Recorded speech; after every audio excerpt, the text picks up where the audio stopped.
सभी को जैमसी की। आज का वचन है सुनने में तत्पर रहना।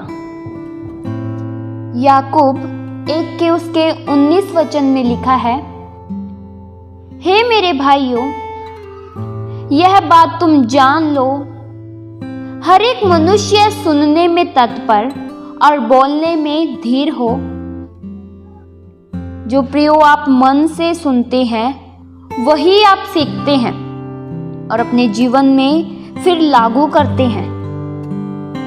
सीखने में सबसे बड़ी बाधा यह है कि मैं सब कुछ जानता हूं, मुझे किसी से सीखने की जरूरत नहीं है, अब मुझे सब कुछ पता है।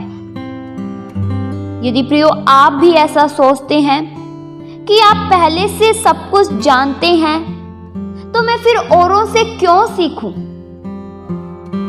तो औरों से सीखना कठिन है। आप हर एक व्यक्ति से कुछ न कुछ सीख सकते हैं, क्योंकि हर कोई कुछ न कुछ जानता है जो आप नहीं जानते।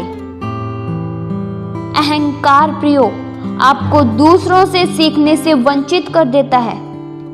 अहंकार हमारे मन में यह डालता है, तू औरों से कैसे सीखेगा, तुझे तो सब कुछ आता है। अभिमान आपको अज्ञानी बनाए रखता है, आपको यह सोचने से मजबूर कर देता है कि आप औरों से अधिक बुद्धिमान हैं। वचन में लिखा है रोमियो 1 के उसके 22 वचन में, वे अपने आप को बुद्धिमान जताकर मूर्ख बन गए। इसका मतलब प्रियो यह नहीं कि आप जो कुछ भी सुनते हो उसे सत्य के रूप में स्वीकार कर लें, नहीं, पर जो हमारे लिए अच्छा और उन्नति है और हमारी उन्नति का कारण है, हमें उसे ग्रहण करना चाहिए। फालतू की बातों पर ध्यान न दें और हमें हमेशा सीखने का मन रखना चाहिए और विनम्र होकर लोगों का सम्मान करना चाहिए, ताकि वे जो कहना चाहते हैं उसे हम सुने और उसका मूल्यांकन करें। आप थोड़े बोलें पर सोच समझकर बोलें। आप ज्यादा बोलने से बुद्धिमान नहीं गिने जाते, बल्कि आप जब कम बोलते हैं तब आप बुद्धिमान गिने जाते हैं। वचन में लिखा है, नीति वचन 17 के उसके 27 से लेकर 28 तक वचन में लिखा है, जो संभल कर बोलता है वह ज्ञानी ठहरता है और जिसकी आत्मा शांत रहती है वही समझ वाला पुरुष ठहरता है। मूढ़ भी जब चुप रहता है तब बुद्धिमान गिना जाता है और जो अपना मुंह बंद रखता है वह समझ वाला गिना जाता है। प्रियो, हमेशा बहस करने से बचें, क्योंकि यह आपकी अशांति को प्रकट करता है। इसलिए यहाँ वचन कहता है कि समझदार अपना मुंह बंद रखता है। अगर आप समझदार हैं तो चुप रहना सीखें, फालतू की बातें मत बोलें। घमंडी लोग ऐसा व्यवहार करते हैं कि उनका कर्तव्य यही है कि वे अपने श्रेष्ठ ज्ञान को सबके सामने प्रदर्शित करें। जो उनकी बात सुनेगा, और ऐसे लोगों को आप चौकों पर, बाजारों में अपनी बुद्धिमानी का बखान करते हुए पा जाएंगे।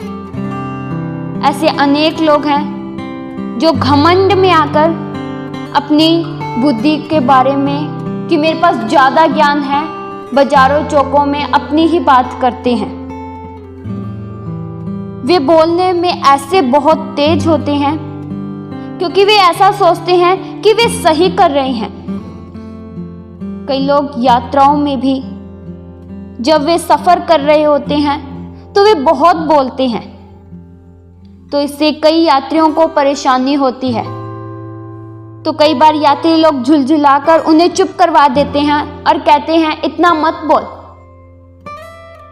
तो इस तरह अधिक बोलने से हम प्रियो कभी भी बुद्धिमान नहीं गिने जाएंगे, हम बकवासी ही गिने जाएंगे। इसलिए हमें कम बोलना चाहिए, और जब हम बोलें तब हमें सोच समझ कर बोलना चाहिए।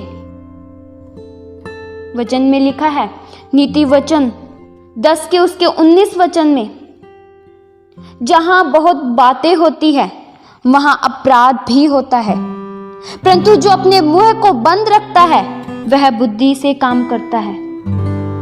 मेरा कहना यह है, बात करना गलत नहीं, पर शांत मन और समझदारी से की जाए, और अपने मन को बोलते हुए अशांत न होने दे। आप बोलें पर समझदारी की बातें बोलें, फालतू की बातें मत बोलें कि लोग आपको निर्बुद्धि जाने। अगर कोई आपकी बातें नहीं सुन रहा है और अनदेखा कर रहा है तो फिर आप चुप हो जाएं, और हमेशा यह कोशिश करें कि आप सुने न कि सुनाएं। उपदेशक कहता है, सपोपदेशक 5 के उसके 3 वचन में लिखा है, क्योंकि जैसे कार्य की अधिकता के कारण स्वप्न देखा जाता है, वैसे ही बहुत सी बातों का बोलने वाला मूर्ख ठहरता है। तो प्रियो, जो बहुत बोलता है, वचन कहता है वह मूर्ख है। इसलिए हमें कम बोलना चाहिए। वचन में लिखा है, याकूब 1 के उसके 19 वचन ने हमें सिखाया है कि सुनने में तत्पर और बोलने में धीर हो। हमें सुनने का मन रखना चाहिए। इसलिए मेरे प्रियो, विनम्र से हमें सुनने की ओर एवं सीखने की ओर मन लगाना चाहिए। आप अपने ही ज्ञान को सब जगह प्रदर्शित न करें, हर जगह अपनी ही बुद्धिमानी का बखान न करें, और इतने बोलने में तेज न हो कि लोग आपको बकवासी जाने और बकवासी जानकर चुप करवा दें। बल्कि जब आप चुप रहेंगे तब आप बुद्धिमान गिने जाएंगे। और हमेशा सीखने का मन रखें। ऐसा मत सोचें कि बस अब मैं परिपक्व हो चुका हूँ, मुझे अब किसी से जानने की, सीखने की जरूरत नहीं है। प्रियो, हम सभी को किसी न किसी व्यक्ति से, अपनों से, बड़ों से सीखने की आज भी जरूरत है। इसलिए हमें सीखने में ध्यान देना चाहिए। इस वचन के द्वारा परमेश्वर आप सभी को आशीष दे। आइए हम प्रार्थना करें। हालेलुया। स्वर्गीय जिंदा जलाली पिता परमेश्वर, हम आपका धन्यवाद करते हैं। आदर महिमा के योग्य प्रभु, आपका नाम पवित्र है। आपके नाम को प्रभु हम धन्य कहते हैं। प्रभु, आपने अपने वचनों के द्वारा आज हमसे बात किया कि हम सुनने में तत्पर और बोलने में धीर रहें। प्रभु, हमारे जीवन को आपके योग्य बनाइए। हम हमेशा सीखने का मन रख सके, विनम्रता के साथ एक दूसरे से सीख पाए। जो हमारे लिए उन्नति की बातें हैं प्रभु, हम उसे ही अपने जीवन में ग्रहण कर सके। परमेश्वर, आज हम सभी को सीखने का मन दीजिए कि हम बिना अहंकार के, बिना घमंड के साथ एक दूसरे की सुन सके। प्रभु, हमारे जीवन को अपने नियंत्रण में ले लीजिए। ये प्रार्थना प्रभु यीशु मसीह के जीवित पवित्र नाम से मांगते हैं। सुनो और कबूल करो पिता। आमीन।